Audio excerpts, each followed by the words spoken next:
FERC professionals, hello. Welcome to our first ever webcast of the H-Data FERC Professionals Group. We're trying something new. We're doing a live webcast from the 2022 NARUC Annual Meeting and Education Conference. We've never done a live webcast before. We're attracting some onlookers already, so that's exciting for us. If you've ever watched sports on ESPN, if you've ever watched college game days, then this might be kind of familiar for you because we're hoping to do a live webcast even while the conference is going on behind me and all around me. H-Data is here in the exhibition hall at the NARUC conference, and we've been talking to commissioners and chairs and members of staff of our nation's state utility commissions for the last couple of days. The theme of the conference that we're attending is innovative, disruptive technology. That makes us very excited because that's one thing that we're trying to do in the utility regulatory space. As many of you know, the whole reason why we have a business is because of some innovation in regulation. Last year, the Federal Energy Regulatory Commission decided that it was going to stop using PDF documents for its reports and was instead going to adopt a digital format for FERC Form 1, FERC Form 3Q, and the same comparable forms for gas and oil. That transformation from PDF documents into data has transformed the way that energy regulation works. Because we now have data instead of documents, we can digitally analyze the performance of every utility. We can automatically track finance across time and across different entities. So we've been able to describe that to both regulators and regulated here at the NARUC annual conference. We have an amazing lineup of guest speakers that we're going to welcome as we put together this live webcast. And I'll run through who they are in a minute just to amp up the anticipation. And then after that, we're going to describe a bit more about what our digital platform does. But why? I want to answer the question first. What are we doing at NARUC? Why is H-Data participating as a sponsor? Why are we joining this event? Well, the reason really is that when you take all of the different state regulators and then the representatives of utilities that join them at this conference, it's a chance for us to see where those relationships are beginning. And it's a chance for us to track those relationships between the regulator and regulated. And that's where we can help. We can take so much of the work that regulators have to do and so much of the manual reports that the regulated have to put together, and we can make that work much easier. We can automate so much of that, because when you automate, then that means that both the regulator and regulated can stop focusing on the spreadsheets and instead focus on the substance. We've been privileged to talk to many of the state utility commissions that are gathered here, and then we've been able to meet some of the regulated entities as well. Let me tell you whom you're about to meet. Our first guest in this first ever webcast is going to be Cindy Menhorn. She's the Vice President at MCR Performance Solutions. She's a rate designer. After Cindy joins us, we're going to be interviewing Mishal Thadani. He's the founder at a startup called Rhizome. After that, we'll be joined by Nick Wagner, the VP Colorado Regulatory Affairs at Black Hills Energy. And then finally, Brad Johnson, who's been elected twice as a commissioner of the Montana Public Service Commission and is currently serving as vice chairman of the PSC. So we're very excited. First, I'm very thrilled to welcome Cindy Menhorn, Vice President at MCR Performance Solutions, to talk a bit about what we're learning so far at NARUC. Cindy, thank you so much for joining us. Oh, my pleasure, Hudson. Thanks for having me. Cindy, tell us a bit about MCR Performance Solutions, and then we'd love to ask you about this conference. Okay, MCR Performance Solutions is a boutique consulting firm. We do consulting for utilities only, water, gas, and electric. I head up our rates and regulatory practice, so I've been a standard person that comes to this meeting just about every time I can. So unless there's a client that needs me more, I'm here. Sometimes that happens, right? Yes, it absolutely does. Well, tell us a bit about rate design, and then we'd love to ask about this conference. What is rate design? Well, rate design is a way to make sure that the utilities have the ability to recover their revenue requirements, but it's an art. It's not a science, because it's more than just taking a total number and then dividing it by kilowatt hours or number of customers per se, because you really want the customers to understand the kind of rate that they are paying for, and you also want them to be able to change their behavior if they need to save money. So it's not just a business decision by the by the utility.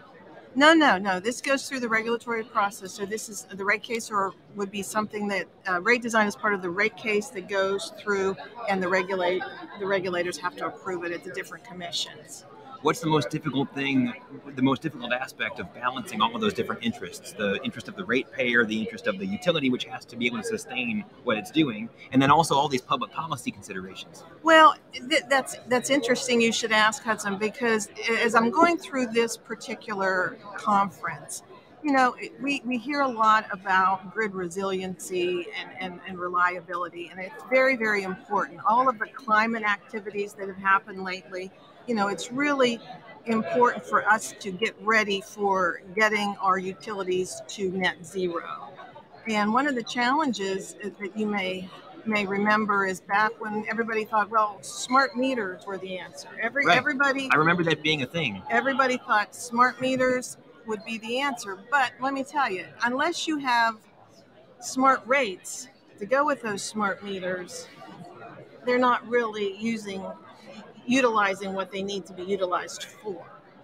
So in other words, as I'm listening to these demand response and the beneficial electrification and everything that's, we are deep into at MCR Performance Solutions, it's having the ability to have a rate so that the customer can react to that rate. So ideally data. Right. I mean, that's the key. And if I were to say, what would my wish list be as far as data, what it would be is I would have the ability for every customer, whether it's a residential, a mom and pop store, commercial customer, and industrial, to have real-time pricing. And in order for them to have real-time pricing, they need the infrastructure to have that pricing. I don't want them to have to worry about turning their thermostats up and down. I want it to be automatic. Yeah. And I think that's the answer when you talk about smart rates and smart meters. Well, that's an aspiration for the future, and it's one that we can work toward, I think, from the public policy angle and from technology as well. Right. And that brings us to the theme of the conference. It's innovative, disruptive technology and regulation. What are a few of the things, Cindy, that maybe you didn't know that you've learned from the sessions at this conference? Well, it's all. I always learn something at these conferences. It's really important to see other people's perspectives. So, I work across the country, but I don't know everything that's going on in every Right. state. So it's always important for me to continue to learn what other states are doing and what's working in other states, and what regulators like to see and what regulators don't like to see. Right. Because if I'm going before a new client and it's a new commission, then I have a better idea of what I want to propose to them from a rate design perspective. So, what are you learning from these sessions? Are there things that have jumped out at you that understanding that you wouldn't have had you not had a chance to come and join there? Yes, and there's always something. I sat in on a really interesting panel this morning about demand response and all the electrification and everything that we are going through as a firm for clients, but just how to marry the energy efficiency and demand response and the electrification all together. And it's helped. That sounds really valuable. So it's prediction time. Thinking about the theme of our conference, that technology is changing the way that utility regulation works, what's one prediction you'd like to make for the next 5 years about the technological transformation of utility regulation? Well, one of the things that I would like to see is the ability for customers to be able to modify their behavior without it being too cumbersome, if you will. Recently, you hear about on and off peak rates and all that, but what customer is going to move, if they're a restaurant, their service to later in the day? Nobody. It's unrealistic. So to come up with the load curve where actually the load is smaller during the day, then the customers can get the benefit of lower prices without having to do anything. Is that possible? Yes. Yes, it's possible with renewables, it's possible with solar, it's possible with all those things that are coming to play. That's a really optimistic message. We're encouraging folks that are participating in this afternoon to be blunt, but blunt optimism is good too. I want optimism too. Cindy, any other thoughts that you want to make sure to share with our audience? I should probably tell you, our FERC Professionals group includes a number of commissions. We have some commission staff that are joining us remotely because they weren't able to attend the conference, and then also the regulators, or the regulated utilities, and then a few tech companies that are trying to transform the way that utility regulation works. So thinking about those constituencies, any closing thoughts you'd like to share? Yes, I would. And one thing is, it's always important to work together. But right now, with everything that is going on with net zero and grid resiliency and reliability, and the ability to have the data so that customers can react to how they're using their electricity, I think is extremely important. And I think, it's going to be very definitely working together with the regulators, working with all the commissions and all the utilities. And there's solutions out there. It's just, I think everybody has to be open to new ideas. I think so. Well, Cindy, thank you so much for joining our webcast this afternoon. We'll definitely put your contact information into the bar so that people can contact you if they need to, and look forward to continuing to work with you on all this. Thank you much. Thank you so much. Oh, you've got your mouse with you. Okay, that sounds really good. We're going to be joined next by the Vice Chair of the Montana Public Service Commission. We're just grabbing him from around our crowd, and we're going to have him take a seat in just a moment here. Mr. Vice Chair, come on by. There we go. Thanks so much for joining us. You bet. Happy to be here. Please join me, remote audience, in welcoming Brad Johnson, elected as a commissioner of the Montana Public Service Commission, and has served as chair and as vice chair of the commission. Welcome. Thank you so much for joining us this afternoon. Appreciate the opportunity to visit. So you've attended how many national conferences of NARUC? Well, this is my 6th annual fall meeting. We missed 2 during COVID, of course, but so I've been a commissioner for just short of 8 years, and would have been to 8 of these had we not had the COVID adventure. That's right. And so you'll be rolling off, right? I am subject to term limits, and my 2nd term ends in January. So yes, I'll be starting a new chapter in life. So it's bittersweet. It is. It's always welcome the adventure of new opportunities, and but I've really enjoyed the work I've done in the regulatory world, and would have welcomed an opportunity to serve 4 more years. But you don't get everything you want in life, right? That's true. I've got 2 key questions for you. First, I want to ask about what you're learning at this NARUC conference, and it's especially tinged, I guess, because you won't be attending one as the chair or the vice chair again, maybe in other capacities. And then second, we'd like to ask for some technological predictions. Okay. So first, even though this is your 6th, it's definitely my first national annual conference, your 6th. What are some of the key things that you might not have learned had you not had the opportunity to be here?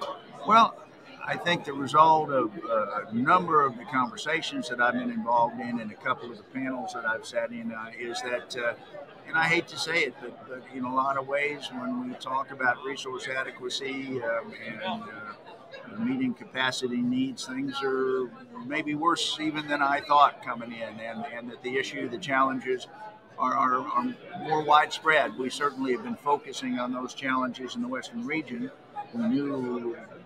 We've known for some time how serious it is there, but I sat through a panel yesterday where they're talking about possibly shedding load to gas customers in New England if the weather gets too severe. And Arizona's up against some real challenges in terms of meeting their demand for natural gas. So we've got issues not just in the West, but literally all over the country. And there are no silver bullets or easy answers at this point to address those issues. I think as a society, we tend to assume that we've solved the problems in a wealthy culture such as we have. We tend to assume that we've solved the problems of easy availability of energy. Sometimes it's expensive, but it's at least available. Are you saying that we shouldn't have that assumption? I think that we as a as a nation, have a history of being reactive rather than proactive. We are sometimes at our best when we're responding to a crisis. That's not necessarily a good thing, Right, but it's I think where we're at. As I talk to folks, I don't think there's a broad understanding or awareness of just how precarious our position is in terms of resource adequacy in this country, and I'm afraid that it may be a situation where we're going to have that crisis to motivate us. Um, I characterize the discussion this way: that picture a graph, and this point on the graph is the current resource stack and carbon footprint. There's no arguing about that. It's what it is. That's the resource stack. And over here, at some point, that resource stack and that carbon footprint is going to be down here, totally different. Right. And the question that we're dealing with, especially as regulators, is can we have a controlled glide path from A to B, or are we going to let forces that, in my view, are to a great degree emotionally driven, force us to a cliff and a crisis partway through? Right now, my fear is the cliff and the crisis folks are winning. We are making decisions about baseload generation and resource adequacy that simply aren't based in reality. That's what I told somebody the other day. The only thing missing from this conversation today nationally is reality. Everything else is great. But it's a big gap then. It is. If you're missing reality. I'm curious about the predictions that you would then make. Our theme is disruptive technology and regulation here at this conference, and I think that there's an optimistic thesis that we can solve these problems with technology. We can solve these problems with better monitoring the grid. We can solve these problems with new interconnection technologies. Of course, there's new generation like renewables that are in the future. Do you think that technology offers the chance to solve some of these issues if we're proactive? And then getting into that, what do you think the next 5 years look like for the crisis that you predict? Well, I really am an optimist, and I really do think that we ultimately will, in fact, work our way out of this situation. I'm concerned about the timing, as I've expressed, but I think we're going to see a number of things. You want some predictions? I do.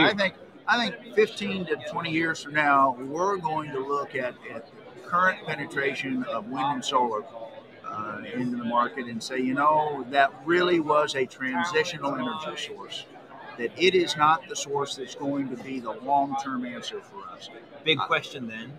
I think that we are going to see just quantum leaps forward in technology on the nuclear side. I think that ultimately is going to be a huge part of the answer. We've got a situation in Montana where we have 2 coal-fired units in southeast Montana generating about 1,500 megawatts, a lot of power. And we are having discussions just conceptually about retrofitting those units with SMRs. And the industry folks are saying that it can be done by 2035. And that we conceivably could preserve that base load generation and, in fact, make it carbon-free. Now, there are folks that want to shut those assets down by 2025. There is nothing on the board to replace 1,500 megawatts of dispatchable generation by 2025. And that's not. That's just a fact. It's just a fact. Yeah. There's nothing to replace it. So, what does that leave as an alternative? Unfortunately, you get to the point where there's one tool left in the toolbox, and that's called shedding load. And again, I'm not suggesting, I want to make clear, I'm certainly not saying that Northwestern's about to shed load. Right, We're not saying that. But if we get into that dire situation where there's that kind of shortfall of available capacity, that's the tool that's left, is the point that I'm making. And even MISO is talking about that possibility if everything goes wrong at once. I've got 2 final questions then. First, for those of us that are working on trying to collect data that comes from regulation, what are some of the most important data sources? And then I want to ask if you've got any final thoughts for our audience. And our audience is many of the commission staffs that weren't able to join us in person here in New Orleans for the NARUC conference, and then also regulated utility staffs are tuning into our webcast as well. So I want to ask for final thoughts for them. But then, so first, what are some of the regulatory data sources that we're going to need to track this transition, and what should companies like HData be thinking about doing? Of course, everything that comes, nearly everything. There's of course some trade secret stuff that's protected, but generally speaking, everything that comes to the commission with regard to a rate case for a utility is public information that's readily available through certainly our commission, and I would guess most. This organization in NARUC is a wealth of information, and they love to respond to those requests of some people like responding to information. What's going on here, and how do I find this, and what's so those two, your state commission and NARUC. If you can't find it through those two sources, I don't know where to send you. Sounds good. I want to ask for our HData team to slot our next speaker in, and while we're working on that, final question or final request for your thoughts. What would you like to leave our audience with? Those that weren't lucky enough to come to New Orleans in person, but are tuning into the webcast. Anything else you'd like for them to know? I just kind of leave this overarching thought with y'all, and that is that almost without exception, public policy that's driven by emotion ends up being bad public policy. We have a huge emotional component in this argument that's being waged today in terms of how rapidly we're going to make the transition to renewables from traditional sources. We need to step back, take a deep breath, and let some reality come into that discussion so that we don't create massive unintended consequences. And I'm afraid we're on that track right now if we don't take that deep breath and step back. All right. Well, Vice Chair Brad Johnson of the Montana Public Service Commission, thank you so much for joining us this afternoon. My pleasure. Thank you. Appreciate you. There. Okay. We've got another one coming right in. Thanks, Mr. Vice Chair. Come on in. I'm up next. All right. Next, we're going to welcome Michelle Vidani. He's the CEO of Rhizome and has spent over 10 years working in the digitization of energy regulation. Michelle, thank you so much for joining us this afternoon. Thanks for having me, Mr. Hollister. We've got two main overarching questions for all of our participants in this webcast this afternoon. First, we're asking folks to share, for those that weren't lucky enough to be in person at NARUC, asking folks to share what are one or two of the things that they've learned that they might not have otherwise have learned. What are some of the big takeaways from our conference so far? And then second, a technological prediction. What do you expect is going to change in the way that the utility regulatory space uses technology? So those two questions, and I think some other ones are going to flow from that. Yeah. So first, well, actually tell us a bit about Rhizome, and then tell us what your main recollections so far have been from our conference. Sure thing. So I am the CEO of Rhizome. Rhizome's a climate resilience planning solution that utilities can essentially use to identify vulnerabilities on their grid and then quantify the value of resilience of investments that they're trying to make to reduce the risk of future extreme weather events. Fantastic. And as the CEO of Rhizome, you're thinking about how the utility regulators are reacting to rising challenges to the grid. You're thinking about that from a public policy perspective and also from a business perspective. You're balancing several different ones. Given that, what are the most important things you've learned so far? Social equity. It's going to be a major piece of concern moving forward as we plan investments, not only in resilience, but as we plan smart grid investments, as clean energy investments. Social equity is going to be a major consideration moving forward.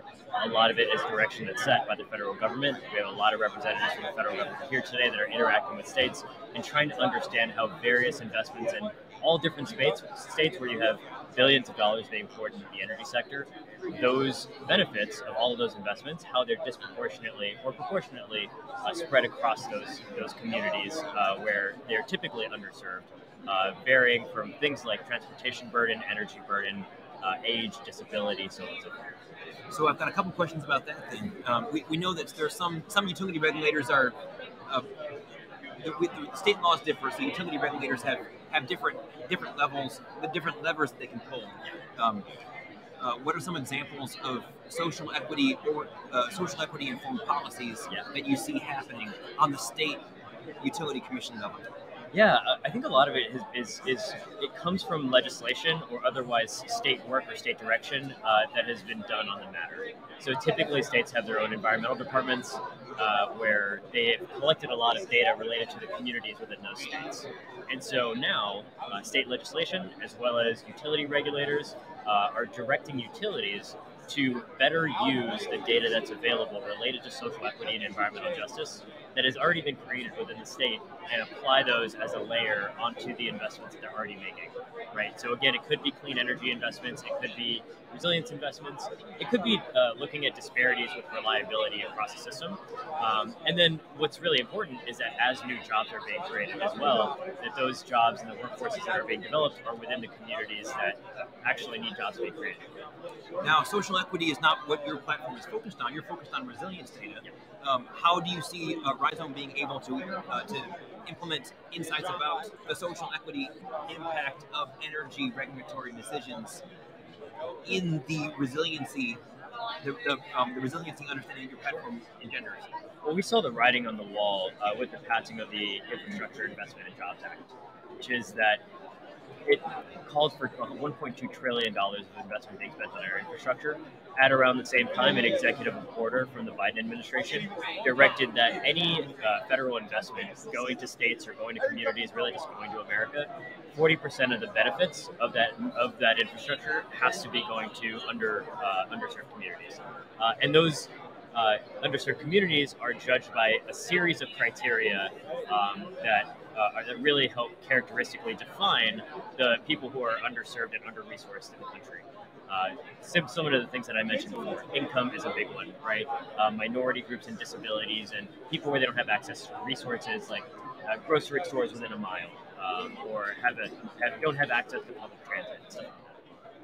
So you're going to be able to put those insights onto a platform where they're visible alongside the cost of an investment, for instance. That's right. And alongside the resilience of a particular piece of infrastructure. That's right. So in addition to a massive amount of grid resilience funding coming from the federal government, they're directing utilities to follow that Justice 40 initiative created at the federal level.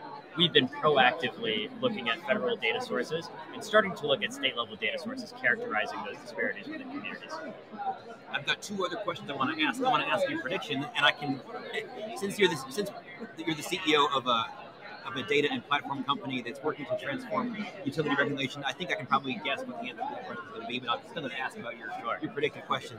And then I would also like you to think a little bit about the audience that we have for this webcast. We have staffs of utility commissions and team members at utilities who might not be with us in New Orleans for the NARUC conference, but are still interested in utility regulation. So some thoughts for them and what you'd like for them to leave with. So first, what's your prediction for the next 5 years for the technological transformation of utility regulation?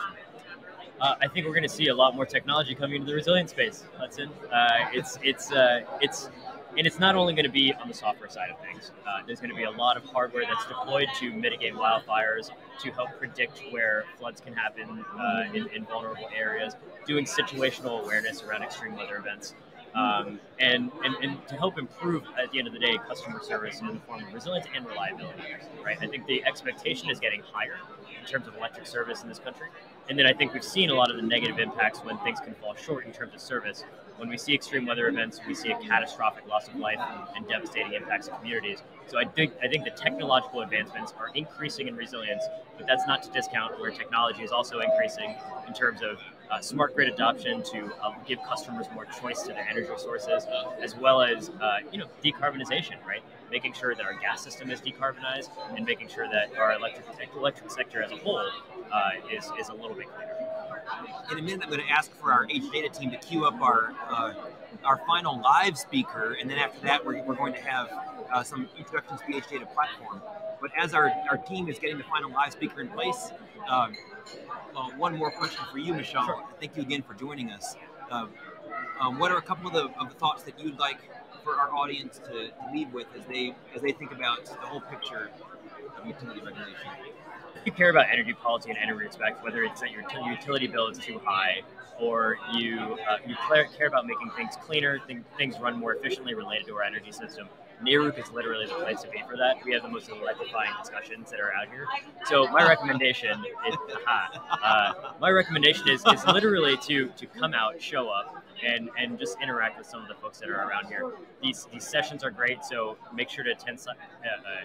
To spend time learning from the people who are experts in this space, but then just being around and around the environment where people are making some really tough but important decisions related to the future of our energy systems and water systems. My recommendation is just to be in the middle of it and be part of those conversations. Michelle Fadani, CEO of Rhizome, thank you so much for joining us on the FERC Professionals Group webcast this afternoon. Thank you. And we're slotting the last speaker in, the last live speaker, that is. In a moment, we're going to be welcoming Nick Wagner, the VP of Colorado Regulatory Affairs for Black Hills Energy. Right on cue. Nick, thank you so much for joining us. Yeah, no, thanks for having me. We've got an audience this afternoon of folks some that have been part of NARUC, others that might be elsewhere in the country and that are joining the webcast in order to learn a little bit what's going on at the NARUC conference. Some commission staff, some regulated utility staff, and some tech companies. Great. So Nick, thank you so much for spending some time. We've got the lights dimming. Do you know why? Somebody hit the switch. Probably just in order to make our webcast a little bit more friendly. A little bit, yes, that definitely. So the band's going to play on. The show must go on.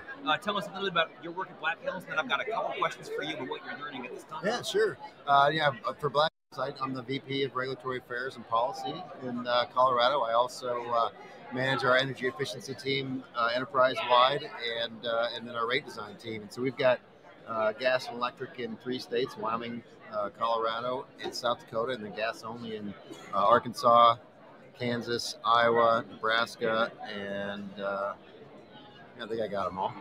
And so here, this is probably one of the busiest points and highest points of the work that you do, because this conference is where you interact with the utility commissions, with the state level regulators, where the relationships are very important for the operation of all that infrastructure. What are some of the things that you've learned at this particular NARUC conference here in New Orleans? Yeah, I mean, I think, for me, like you mentioned, the relationships, building that, but also understanding what are other utilities dealing with, what are commissions dealing with, what are commission staff.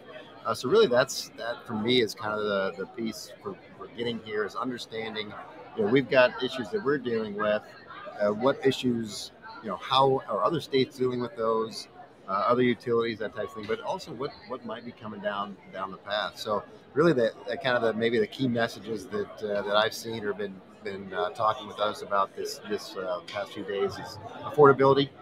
Affordability for customers, it's critically important for us. It's critically important for our customers. We got the natural gas prices that have gone up. We've got infrastructure that needs to be going in the ground. So for us, we're really looking at that and how do we kind of soften that blow for our customers. Some of the other things dealing with, looking at electrification, EVs, those types of things. So yeah, it's been a good time. Like I said, it's really great to just be able to get together and be able to build those relationships, have those conversations, and get to see people that we maybe haven't seen for a while. My other question has to do with the theme of the conference, which is innovative and disruptive technology. Yeah. Connecting the dots of innovative and disruptive technology. Let's ask for your 5-year prediction. What's one aspect of technological transformation that you think is going to hit the utility regulatory space in the next 5 years? Yeah, I think what I hope happens is we've seen a little bit at the FERC and kind of what you guys are working on, right? With the ability to do some filings online without the substantial administrative burden, being able to just file this stuff. So I'm hoping the states are a little bit further behind on that. It takes a little bit of money to kind of put those systems in place, but so I'm really hoping that's an area where the state commissions will be able to kind of catch up and do more. That it's a lot more automated from that standpoint. And the other thing I think, and maybe not so much on the regulatory side, but just using the data that we have to understand how our customers are using our products, and how can we help them utilize that data, or us utilize that data to help them use our services in a more effective manner for their use. Great. Those are some great predictions. And of course, I agree. We would love to digitize more of the regulatory process, make the filings automatic, and then open up more of that corpus of information to being analyzed so that we can understand and predict what's happening in these critical industries. Yeah, definitely. So Nick, the last thing I want to do is I'm going to ask you if there's any other thoughts that you want to leave our audience with. While we're doing that, I want to make sure that our H Data team is queuing up the next portion of our webcast, which is will be a quick look at the platform hosted by Luke Ashton, our regulatory economist. So as they're doing that, final question: what's one understanding you would like to leave our audience of utility commission staffs and utility team members? What's one thought you'd like to leave them with? Yeah, I mean, for me, NARUC has been a big part of, prior as on a commission on the Iowa Utilities Board. NARUC was a huge part for me of learning, understanding, building those relationships, like you said. So if you have the opportunity to get engaged, NARUC is, I would say, probably one of the premier places where you can come learn about what's going on in the utility space, understand what, from a regulatory standpoint, what's going on, who's involved, where things are going. So really, from that perspective, that's what I would say. Is, NARUC is a great opportunity to do that and build great relationships and friendships that you'll have for years to come. We agree. Nick Wagner, VP of Colorado Regulatory Affairs for Black Hills Energy. Thank you so much for joining us this afternoon. Thank you. You guys have a great day. Enjoy a conference. We're going to next turn things right over in a minute to the H Data team, and we're going to move from the live webcast portion to remote for a look at the transformation of FERC regulation. I'm really pleased to turn the floor over to Luke Ashton, who is the regulatory economist of H Data, who's going to give us about 15 minutes of new understanding in how technological transformation leads to innovation. As we talked about at the beginning of this webcast, last year, the FERC decided to stop using PDFs and use digital data instead for all the information that it collects from electric utilities, gas utilities, and midstream oil pipelines. That transformation from PDF documents into searchable data is what allowed the H Data platform to bring new ways to analyze the information that gets reported from the regulated utilities upward to the regulator. You heard it from Nick Wagner a few minutes ago. We want to see that happen on the state level as well. So far, it's federal. The information that you're going to see is federal. You will see how it's possible to digitally analyze the information that goes from the utilities upwards to the regulator. So to give us a quick look at that and how the H Data platform is facilitating analysis, I'm pleased to turn things over to the regulatory economist at H Data, Luke Ashton. Luke, fire away. Hey, Hudson, thanks for having me on here. Unfortunately, I couldn't join you guys in New Orleans, but I've been to a couple of the NARUC conferences before, and I have to say they are absolutely great. Love meeting with people while I'm there. But yeah, as Hudson mentioned, I really just want to be able to show what we can do at HData because of the XBRL mandate. That's hugely important of what we do at HData, and it also opens up a bunch of opportunities of how we can work with state regulators and state utility commissions. And I think that's one of the main reasons why we are currently present at NARUC in order to talk with both those that public utility commissions regulate, but also the regulators themselves, so being able to show them what we can do. So I'll go ahead and share my screen here.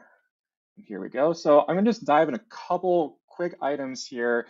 And just to show you a little bit of the power of what we can do with XBRL, I'm going to dive into what is called our document viewer. So along with XBRL, for most of us here, unless you are actually a really knowledgeable software developer, you're probably going to understand XBRL is like XML, but for the rest of us, it's usually just coding gobbledygook. But what that actually means in reality is being able to convert a lot of machine readable data, and we can create what's called inline XBRL, which is bring that human readable side of what looks like a PDF. This looks like a FERC form, and most of you probably have seen this before. But what's different about it is it actually brings that data availability from XBRL on top of it. So what I mean by that is if I want to take a look at, say, statement of cash flows, that's very, very typical financial schedule you'll see in almost every single FERC form. And past year, it looks like a regular FERC form, but what's different about this is because we have XBRL, we can actually tie the individual tags to each and every line item because the FERC has assigned this to each line item. And we can take this number here for net income, click on it, and then actually visualize that information going all the way back to however long we have data. So the FERC retroactively converted a decade's worth of filings, so we have a decade's worth of data on an ongoing basis. And you can compare this data automatically without having to download PDFs, copy and paste everything into an Excel file. This is what we mean about the power of XBRL. We can easily compare this information, and what's great is I can also bring in other companies to this analysis. I don't even have to touch their FERC filings. I just got to bring them in to this analysis I'm looking at in the current moment and immediately start gaining insights from what I'm seeing. Past that, we can also create customized visualizations. So I'll bring up a few different examples here, but if I want to, I'm going to just go ahead and create a new one here. I can bring in any slew of FERC-regulated utilities, natural gas pipelines, oil pipelines, and I'm going to go ahead and bring in some Great Lakes-based utilities here, and I'm going to go ahead and just look up rate base. So this is our custom rate base calculation, but I will say you do have the ability to create your own. Within our platform, you can create your own rate base calculations. And that's hugely important for a lot of different regulators because how Alabama may want rate base calculated is very, very different than maybe Georgia does, or Michigan, or Washington State, or California. There's a lot of nuances you need to accommodate, and you can easily accommodate those within our platform. And then you can easily visualize those calculations you create within our solution. So we're looking at rate base for various Great Lakes-based utilities, and you can easily visualize that. You can share all of these as you want. So I'll do this as Neighbor demo, save and close it. And then you can easily share this information to whomever that you would like. You can share this as an iframe, a link. Very, very easy to share insights that you can find within our platform. And like I'll mention here again, this is all because of XBRL, of being able to create this data easily, make it machine readable, and we can create all these wonderful tools on top of that work that the FERC has done, and what I hope we'll be able to do with a lot of the state regulators as well. If we're able to create a holistic environment of XBRL, then we can bring in not just federal numbers, but state numbers. And I know the FERC is expanding its mandate to also tackle other aspects of its filings of EQRs and actually rate filings. So that gives you a little bit of the flavor of what we've been able to do, what we've been able to do with XBRL, and kind of where we have the ability to take this into the future too. Luke, I would like to break in here live from the NARUC conference. Thank you so much for introducing a bit of what the transformation of regulatory intelligence and regulatory information looks like from our H-Data perspective. I have a question that relates to what we've been learning a little bit from some of our speakers here on the live webcast. If state utility commissions were to do a similar thing to the FERC, if state utility commissions were to adopt a standardized and structured format for the information that utilities report on the state level, what would this platform look like? What would we be able to do with state information that is additional that right now we may only be able to do with federal? Yeah, so I think I'll name a couple that I can name off the top of my head. First off, a lot of states actually require FERC forms right off the get-go. I know a lot of the state regulators we've been working with, they actually require that the same companies that file to the FERC submit FERC-like forms, but they also require that non-FERC entities will submit FERC-like forms. So what that allows us to do is actually start bringing in information on not just FERC-regulated utilities, but also utilities, maybe even munis or co-ops that are required to file with the state regulator. You get a lot of, say, the power generators. So like in California's case, you have a lot of power generation companies that are local to California, and they may only be generating and then selling the electricity with the community choice aggregators and selling that electricity to the transmission distribution lines operated by, say, PG&E or San Diego Power. So being able to give a holistic environment and not just see events that impact the large utilities that are FERC regulated, but also the smaller utilities. You can see a lot of similar trends, but we can't see that unless these documents are converted into a machine readable format. It makes it easier for not just us to be able to access, but everyone else. Secondly, it's all open source. What the FERC has done is very, very easy to follow, to be able to replicate and copy. And they did that on purpose. They did that in order to make it a lot easier for people to see what they've done, to kind of take examples from what they've done and potentially even improve on what they've done. So if state regulators are able to take a look at that, we can help you guys figure that out and understand that. I think that would be a huge boon, not just to the energy industry, but government in general, being able to better understand the data that they collect in order to better regulate and more accurately and fairly regulate the companies that they work with. Well, thanks very much, Luke. In a minute, I'm going to ask Luke for any final thoughts. I know that, Luke, you're probably able to hear some of what our live speakers here at the NARUC annual conference said during our webcast. So we asked each of our live speakers to give some final thoughts on what they see the future is of utility regulation. So I want to give you the chance to do that as well. But I also know that this is a shorter demo than we usually are able to do when we're introducing our platform. And so if there are any key points that you wanted to make sure that people have that didn't come across yet, we can say those. So Luke Ashton, would love to ask you for a couple of summarizing thoughts as we close out. And then after that, I will land the plane once you finish with that. So Luke, fire away. Yeah, so talking about regulation, what I see in the next few years, ultimately, I was at a conference a couple weeks ago down in Houston called Fuse, and that was hosted by the Digital Wildcatters. And I got brought on to a couple of panels talking about decentralization of the grid, building transmission and distribution infrastructure. How do we actually do that for the 21st century? And I think there's a lot of opportunities for regulators to better understand how they regulate transmission distribution services. And I'm actually currently writing a blog post about this, so definitely check out our website, hdata.us. I'll be releasing an article that'll dive into this topic a lot more. But ultimately, we've had this challenge of an idea of utilities are no longer fully integrated. They are not just doing generation, transmission, distribution. They may only be doing transmission distribution and then have generation as a competitive venture. It's no longer a pure monopoly. And that's different states have been approaching in different ways. California has implemented community choice aggregators. Texas did a free market approach to almost all generation. And I think that is garnering questions on, well, what do we do with transmission services or distribution services? And I think this really falls onto regulatory analysts and economists to better understand the impacts of, say, if we moved over to a purely competitive transmission service, what would that look like? Can we make distribution services competitive, or is that still considered a pure monopoly where you have to regulate that in order to make it free and fair for everyone to access? And these are kind of questions that still have a lot of question marks surrounding them.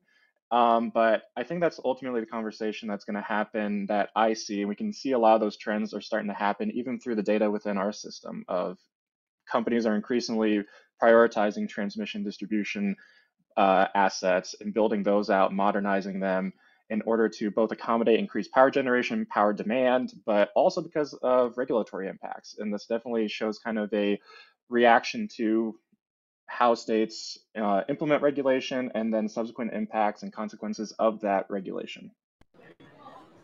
Well, Luke, thank you so much. Thanks for those thoughts. For all of us who've been part of the NARUC conference, whether in person here in New Orleans or remotely, I think it's been a privilege. It's special for us to be able to interact with the utility regulators and with the utilities. And it is a privilege to be part of a system where the utility regulators are selected through the democratic process, either by direct election, which is the case with Vice Chair Johnson, or through gubernatorial appointment. Those of us who are ratepayers, which is all of us, can have a direct impact on the way that this crucial industry works through the political process. And so I think that as well lends to the poignancy of this moment for us. We are not just constituents, but we also are managing this as participants in the democratic process. Here at HData, it's been a privilege for us to participate in the 2022 NARUC Annual Conference and to be part of this event in New Orleans. Please join me in thanking all of our guest speakers who graciously gave their time to awkwardly come on camera during this ESPN College Game Day style event that we've put together. We hope to have the chance to do it again. And thanks also to our regulatory economist, Luke Ashton, for giving of his time to explain how we're seeking to digitize the information, understanding, and insights that come from regulatory information. From all of us at HData, thank you for joining us for this meeting of the FERC Professionals Group. Please join us again next time.